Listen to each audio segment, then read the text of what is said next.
Hello students, this is KL Naidu. Students, ఈ వీడియోలో మనం ఇంటర్మీడియట్ ఎగ్జామ్స్ ఆంధ్రప్రదేశ్ ఓకేనా. సో ఈరోజు ఎగ్జామ్స్ గురించి అయితే ఒక అప్డేట్ వచ్చింది. సో దానికోసం అయితే ఈ వీడియో అయితే చేయడం జరుగుతుంది. సో ఖచ్చితంగా అయితే వీడియోకి ఒక లైక్ ఇవ్వడం మర్చిపోవద్దు. అలాగే మన ఛానల్ ఫస్ట్ టైం కానీ చూస్తే సబ్స్క్రైబ్ చేసుకోండి. చూడండి, ఇక్కడ మార్చి 1 నుంచి ఇంటర్ పరీక్షలు ఉంది కదా. సో ఇక్కడ చూడండి, ఈనాడు అమరావతి ఇంటర్మీడియట్ పబ్లిక్ పరీక్షలు మార్చి 1 నుంచి ప్రారంభం కానున్నాయి. ఇంటర్మీడియట్ విద్యామండలి పరీక్షల షెడ్యూల్ ప్రతిపాదనలను ప్రభుత్వానికి పంపించింది. సో ప్రభుత్వ ఆమోదం పొందితే ఓకేనా మార్చి 1 నుంచి 20 వరకు నిర్వహిస్తారు.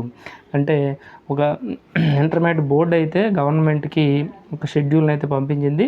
సో అదేంటంటే మార్చి 1 నుంచి 20 వరకు ఎగ్జామ్స్ నిర్వహిస్తాము అని. సో దానికి గవర్నమెంట్ అయితే ఆమోదం ఇస్తే ఓకేనా ఈ ఎగ్జామ్స్ అని ఈ డేట్స్లో మనకు టైం టేబుల్ అయితే వస్తుంది. సో అలాగే పర్యావరణము, మానవ విలువలు, నైతిక పరీక్షలు అంటే ఇక్కడ ఏంటంటే environmental and human values and ethics అనే ఒక ఎగ్జామ్స్ ఉంటాయి కదా ఫస్ట్ ఇయర్ వాళ్ళకి. సో అవి 1 మరియు 3 తేదీలో నిర్వహిస్తారు. అది ఓకే అయితే. అలాగే ఫిబ్రవరి 10 నుంచి ప్రాక్టికల్ పరీక్షలు అనేవి నిర్వహిస్తారు.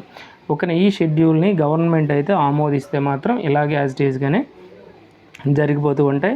సో మ్యాక్సిమం అయితే మీరు 1వ తేదీ నుంచి ఎగ్జామ్స్ ఉంటాయని ప్రిపేర్ అయిపోండి. సో ఖచ్చితంగా మ్యాక్సిమం ఇన్ కేస్ డేట్స్ మారినా 1 or 2 days అటు ఇటు ఉంటుంది అంతే తప్పించి ఇంకా ఎక్కువ రోజులైతే ఎక్స్టెన్షన్ ఉండదు.